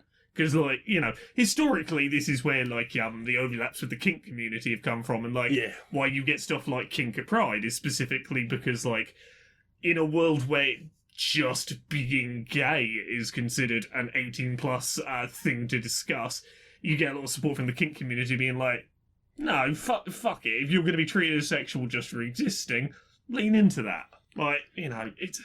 Also, kink doesn't have to be about sex. Exactly. And that's why you've got the kink community support. Yeah. But, like, you know, we go through this all the time. Like, if you start going, yeah, only the modest gays, only the invisible trans people, you know, all that respectability politics becomes like, no, you end up not being able to talk about LGBT stuff to anyone under 18. And it will only take one case brought against a teacher who was trying to put it in, you know, perhaps child-friendly words or child-friendly terms, and be a case being brought against them, and everyone will be afraid to do anything. Yeah. No matter how much they might try and pussyfoot around and say certain things, we're not banning. Yeah. That's the thing. You may not be out and outright banning, but without, in a lack of clarity sense, if someone's afraid they might get sued for mentioning gay people around kids, they're just not going to mention it because that's the safe thing to do, and suddenly you've got another generation of LGBT people who, like, the ones in the UK, grow up completely isolated from any sense of identity. Yeah, not having the language to understand themselves, ending up feeling very isolated or self-loathing in some cases, and ending up, I think they talk about the fact that children who have the language to discuss it and have had the education to discuss themselves as people, like there is a reduction of 19% in suicide rate. Yeah, like very specifically, like if you look at the boom in people coming out as as non-straight or non-cis in the UK, in the generation that grew up just after Section 28, you've got a much happier, more open, more communicative queer community coming up through their teens now because they were allowed to acknowledge their existence and there was words around it. And they have the language, they weren't stomped down. And also, I think a lot of them, as a result of improved attitudes, didn't grow up with just like every single bit of television telling them that they were wrong and bad. And seriously, we are moving into a decent age of kids growing up with representation and the ability to have conversations about themselves and be a bloody travesty to see that shut down. Yeah, and Florida is often like just a test bed for a lot of these things because they do have a lot of ultra religious groups down there. So I dread that this sort of thing spreads because it very often does spread from places like Florida. So look, if nothing else, I really hope that the UK LGBT community stands up and sort of talks about this because we've seen over here what this did, and we should definitely be vocal about it. But I mean, I'll say this: the one thing I think the States has got going for it right now that the UK didn't have when Section 28 came in is a generation removed from the AIDS crisis. Yeah, because the problem you had a lot with Section 28 was there were not a lot of older LGBT people who were alive to do that fight. Because it came right after a wave of a lot of people being wiped out. There was a lot of people killed, and there was also a lot of there was still a lot of tying being gay to you will die. Yeah, which is like, I think if something like this tries to pass in the US and, it seems like it's going somewhere, there is a generation, thankfully, of aware, active, proud and out people who have the energy to fight, and I'm glad that they got that at least. Yeah, and massive solidarity to the people living in that state. Yeah. I'm sure there will be a whole flood of people being like, well, just move. People can't afford to. It's especially not given the fucking state of the economy over there and wages and so forth, So, I wish you all the best luck in this, and I hope that this can get overturned because as someone who lived through it in this country, it's a bad time. Yeah. It's just the worst fucking time. Indeed. Hug, mate. Oh, definitely.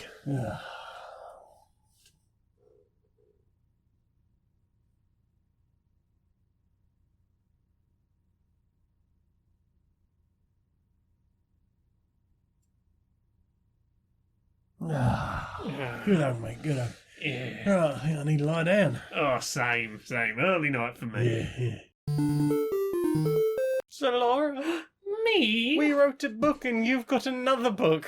Yes, we wrote. Well, let's focus on the first one. We finally got Who Hunts the Whale funded. We did? You can still pre-order it. You can get all the backer awards, signed copies, all that stuff. Still, if you go to like 104% funded now. we have a tentative release date sort of penciled in.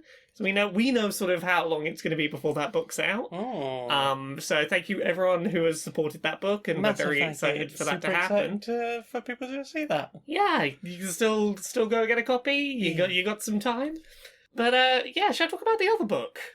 Yes, tell us about the other book that I'm looking at the cover for. Oh, right yeah, now. Me and My Dysphoria Monster, by Laura Kate Dale, illustrated by Ang Hoi Chin. I started working on this book a year ago, basically. Yeah, thereabouts. This was like start of 2021, I was pitching it, and had most of it written early last year. It is an illustrated children's book about trying to talk about dysphoria, in child-friendly, understandable terms, with illustrations to help. That it's got a little thing at the back that is an adult section that'll have more sort of in-depth explanations of terms and what things mean, but yeah, basically trying to provide something that, like, hey, have you got a young trans kid in your life that is struggling for vocabulary around their identity and doesn't know how to explain their situation to other people? Or are you a person who's come out as trans as an adult and there are youngsters in your life who have questions and you want to sort of have an explainable, this is what I'm going through? Oh. Yeah, it is a illustrated children's book about dysphoria and what that's like to experience and, what it's like going through that. It's a hopeful book, but it, doesn't shy away from the fact that it, can be a rough thing. And yeah, the art absolutely fucking elevates this. The art is so good. It's so well done. And as I said on Twitter, like, the fact that you didn't ask for any revisions on anything, I just love the fact that they read it and got it. Oh, 100%. I looked through, well over 1,000 artists' stuff, and instantly their art was really caught my attention because they're very good at expressive characters, really good, varied, vibrant character designs. Also, their palette choices for, because I saw your narrowed down list of, 50 artists. Yeah. And, this was definitely one of the ones that I was like, oh my god, that one's perfect. Just, their colour choices, their palettes are great, and just the style, stylistic way they draw their characters. Very good perfect. at communicating emotion through expressions on characters. Yes. Besides the initial, working out what the monster was going to look like and the main character was going to look like and a little back and forth there, they just did the book, and all of their initial sketches for the page layouts were perfect, and their coloured art that came through was perfect. I was just like, yeah, no, this is amazing. You have brought this to life incredibly, and I'm so proud of this book. That's so good. Yeah, it's coming out on August 18th, 2022, so that's 6 months away. It's 6.5 months away. Heck. Yeah, I'm excited I can finally acknowledge it's a thing that exists. And God, I can't wait for this book to come out. More up there with any, I'm so excited about this book in particular. I think it could be something really special. It is really special. Everyone I've shown it to so far has been very, very complimentary of it. I will echo the thing that a lot of other people have said to you about this. It is the kind of book that I really would have appreciated when I was coming out the first time. Yeah. And possibly the second time as well. Yeah. I've shown it to a few trans people in my life and gone hey, what do you think of this? And their response was, it made me cry, it's beautiful, and it's wonderful. And I'm like, heck, I did okay, I didn't fuck up. You did great. So I'm very proud of it, and I really hope people check it out. That's Me and My Dysphoria Monster. It's coming out on August 18th. I'm sure there will be more I will be able to share as that approaches. Yeah. You can go see the cover art, which will hopefully have updated on the book places now. Oh, heck. Yeah. Should I mention the other things Yeah, I do? I'll do that. Yeah, Laura K. Buzz on all the places. Twitter, Twitch, YouTube, Patreon, that's the one that pays the bills. Do a bunch of stuff on TikTok. If you are looking for more Pokemon Legends Arceus content from me that isn't just me excitedly rambling, is a bit more focused, I've got an episode of Accessibility going up this week. It might go up a little early depending on how things go, but it'll be up this week. I also have some guides content and a review of the game that'll be up on USA Today. So look at me doing fancy outlets, doing stuff, because I had played the game. You're getting recognised. That's awesome. Look at me being able to info dump about Pokemon for work. Heck yeah. So go check out my Twitter. I'll have probably linked to it. That's the main things. What about you? What do you do? Me, I'm on Twitch and Twitter and YouTube, and got a Facebook group, got a Discord group. Where else? Got a Redbubble where you can get some of my t-shirt designs. I make music under the name Bedroom Programmer. All of my stuff can be found at streamerlinks.com/Janiac, Janiac, because I couldn't get unified branding like Laura, so I had to find just a link page. I'm going to be honest. I'm amazed I've not reached the point where people are trying to cockblock me on branding and just like trying to snap my brand yet. So far, everything I'm just Laura K Buzz. It's great. You picked a good one because it's the right length that it works fucking everywhere. It works fucking everywhere, and it has no meaning for anyone other than myself and one weird website I wrote for like a decade ago. Yeah. Yeah. The other place you can find me is patreon.com/stonedmonkeyradio. For as little as $1 a month, you can help me justify a 76-hour work week, and justify all of the other stuff I do. So, thank you very much, everyone. And Laura, will you sing us out, please, darling? Until next time, be a stranger.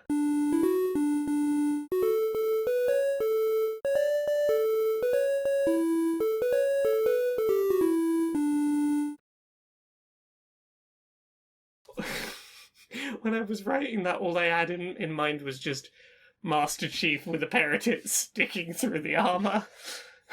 Not even boob armour, just like, there's just visible tits sticking through. With just like a single strip of metal covering the nip.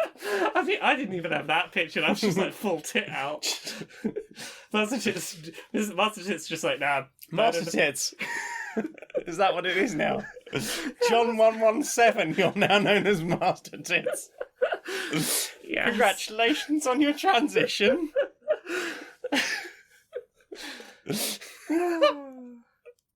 Make it happen, you cowards. I feel like some of that's going to get in somewhere now.